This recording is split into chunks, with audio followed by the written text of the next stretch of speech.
నమస్కారం నాగార్జున గారు. నమస్తే అండి గారు. కోనేటి ఆదిమూలం రాసలీలలో బయటకు వచ్చాయి. ఓకే. సో ఈ రాజ్యలక్ష్మి అనేవారు ఎవరైతే ఉన్నారో మొదటి నుంచి కూడా ఇతనికి టికెట్ ఇవ్వద్దని కోరుకున్నారు ఆవిడ. ఎందుకంటే వైఎస్ఆర్సీపీ నుంచి ఇటొద్దు, అతను అంటే ట్రాక్ రికార్డు బాగాలేదని చెప్పేసి. బట్ ఎప్పుడైతే బాబు గారు ఆయనకి టికెట్ ఇచ్చిన తర్వాత ఈవిడే మళ్ళీ గ్రౌండ్లో క్యాంపెయిన్ చేయాల్సి వచ్చింది, ఏది అతని గురించి. సో మొత్తానికి గెలిచాడండి. సో ఇప్పుడు అవి బయటకు వచ్చాయి. వెంటనే అతని మీద వేటు కూడా పడింది, సస్పెండ్ చేశారు పార్టీ. ఇప్పుడు ఏంటంటే ఇప్పుడు వాళ్ళకు ఒకటే అస్త్రం దొరికింది. సో చూడండి మరి వజ్రం బయటకు వచ్చిందని చెప్పేసి. సో అంటే అంజి గారు, మన రాష్ట్రానికి మరి ఏం దౌర్భాగ్యం పట్టిందో నాకు అర్థం కావట్లేదు. కానీ ఇదేదో డైలీ సీరియల్ లాగా సాగుతూ రోజుకు ఒక వీరాది వీరుడు పుట్టుకొస్తున్నాడు. అదే మనకి గ్యాప్ కూడా ఇవ్వట్లేదు వీళ్ళు. ఇలాంటి టాపిక్స్ మాట్లాడటానికి మనకి జుగుప్సాకరంగా ఉన్నా కానీ మాట్లాడక తప్పని పరిస్థితిని కల్పిస్తున్నారు వీళ్ళందరూ. ఎందుకంటే ఇది పార్టీలకు సంబంధించిన విషయం, రాజకీయం కాబట్టి మనలాంటి వాళ్ళు మాట్లాడాల్సిందే. కానీ వినటానికే ఎంత జుగుప్సాకరంగా ఉందంటే, మీరు అన్నారు వైసీపీ వాళ్ళకి ఆయుధం దొరికిందని. అంటే వాళ్ళకి సరైనటువంటి ఆయుధం కాదు ఇది. ఓకే. ఎందుకంటే 3 నెలల క్రితం వరకు మీతో అంటగాగినోడు కదా. ఇప్పుడు ఆ సిరీస్లో భాగంగానే ఇంకొక ఎపిసోడ్ రిలీజ్ అయింది. కాకపోతే పార్టీ మారాడు, పాత వాసనలో పోకుండా ఇది ఇక్కడ కూడా కంటిన్యూ చేసిన తర్వాత విచిత్రం ఏంటంటే, ఒక ఎమ్మెల్యేగా గెలిచిన తర్వాత ఒక నెల రోజులైనా సరే కనీసం ఆ సంబరాల్లోనో ప్రజలతోటో లేకపోతే నాయకులతోటో ఎప్పుడు ఏదో ఒక కార్యక్రమంలో బిజీగా ఉండాలి. కానీ గెలిచిన దగ్గర నుంచి ఈ కార్యక్రమం మొదలు పెట్టినట్టుగా కనపడుతోంది. ఇప్పుడు ఇందాక నేను వస్తూ అతను మాట్లాడిన వాళ్ళ వర్షన్ కూడా తీసుకున్నారు వేరే ఒక ఛానల్ వాళ్ళు, వింటూ వచ్చాను. ఎంతసేపటికి నా బిడ్డల సాక్షి నేను సాక్షి అంటాడు కానీ అసలు ఇంతకీ దాంట్లో ఉన్నది ఆ ఏదైతే ఉందో విజువల్స్లో ఉన్నవాళ్ళు మీరా కాదా అంటే దానికి మాత్రం సమాధానం చెప్పడం లేదు. అది మార్ఫింగ్ అంటాడు, ఇంకోటి ఏదో అంటాడు. అతని మాటల్లోనే అర్థం అవుతుంది. సో యువతల వాళ్ళు కూడా ఏంటంటే చూశారు ఎలా ట్రాప్ చేయాలో అలా ట్రాప్ చేశారు. అయితే ఇది ఒక దుష్ట సాంప్రదాయంగా అయిపోయిందండి. రాజకీయ నాయకులు అనేటువంటి వాళ్ళు రోల్ మోడల్స్ లాగా ఉండాలి. ఇవాళకి కూడా మనం ఒక నెహ్రూ గారు లేకపోతే ఒక మహాత్మా గాంధీ, నెహ్రూ గారు అంటే ఇంకా కొన్ని ఆయన మీద మనకి అంత ఇది కాదు, కానీ గాంధీ గారు మిగతా గొప్ప గొప్ప నాయకులు ఉన్నారు. వాళ్ళందరినీ ఆ వీక్నెస్ని జయించిన తర్వాత వాళ్ళు నాయకులు అయ్యారు. బట్ ఇవాళ చూస్తే ఇది ఒక క్వాలిఫికేషన్ లాగా తయారైపోతుంది. అయితే అందరం సంతోషించదగ్గ విషయం ఏంటంటే వైఎస్ఆర్సీపీ వాళ్ళు కూడా మాట్లాడలేనటువంటి పరిస్థితుల్లోకి ఎప్పుడు వెళ్తారంటే, తెలిసిన వెంటనే సంఘటన ఇవాళ అతలాకుతలమైపోయి రాష్ట్రం అంతా మనం వరదలతోటి విజయవాడ మునిగిపోయినప్పటికీ కూడా సత్వరమైన చర్య, వెంటనే ఎలాంటి ఆలస్యానికి తావు లేకుండా వెంటనే సస్పెండ్ చేశారు చూసారా. అది నిబద్ధత.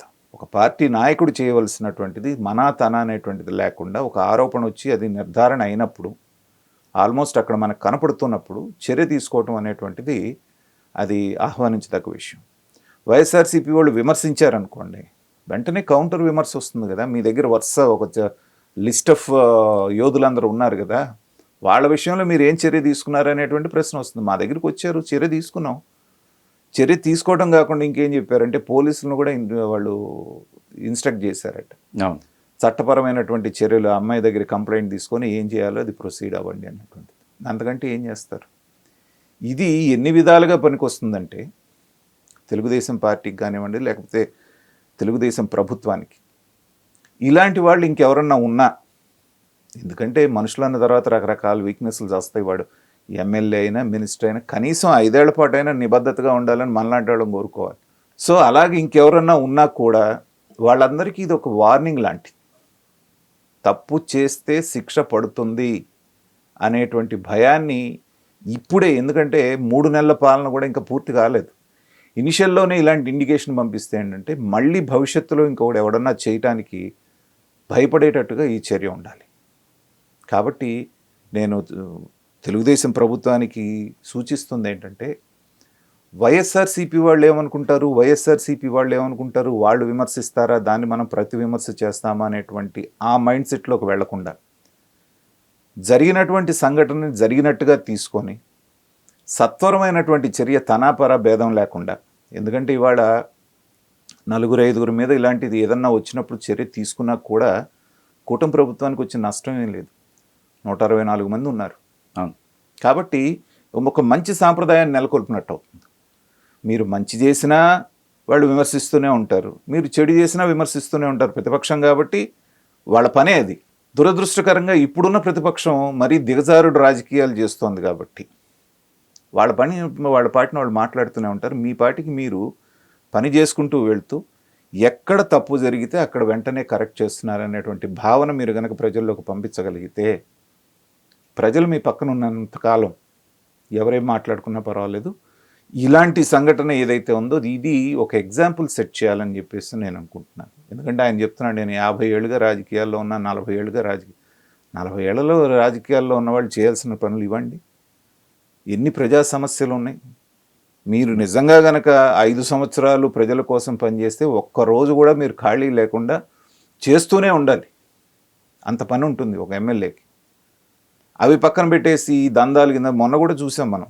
ఆయనకి ఇలాంటి వాసనలు ఏవో రావటం వల్లనే చంద్రబాబు నాయుడు గారు క్యాబినెట్ మీటింగ్లో కూడా కొంతమంది ఎమ్మెల్యేల మీద కంప్లైంట్స్ వస్తున్నాయి, అవినీతి ఆరోపణలను మాట్లాడారు, కానీ ఇలాంటివి కూడా ఏమన్నా వాసన వచ్చిందేమో ఆయనకి. ఇప్పుడు మీరన్నట్టు ఇంకోటి సార్, ఇక్కడ గమనించినట్టయితే వీళ్ళ ట్రాక్ రికార్డ్ మళ్ళీ అక్కడి నుంచి వస్తుంది, వైసీపీ నుంచి వస్తుంది. అదే కదా ఇప్పుడు నేను అనేది. ఒక 20-25 సంవత్సరాలుగా ఒక వరవడికి అలవాటు పడిపోయి జగన్మోహన్ రెడ్డి గారి ఐడియాలజీ ఎవరికి నచ్చుతుంది అంటే ఆ ట్రెండ్లో ఉన్నటువంటి వాళ్ళకి, ఆ మైండ్ సెట్తో ఉన్న వాళ్ళకే నచ్చుతుంది.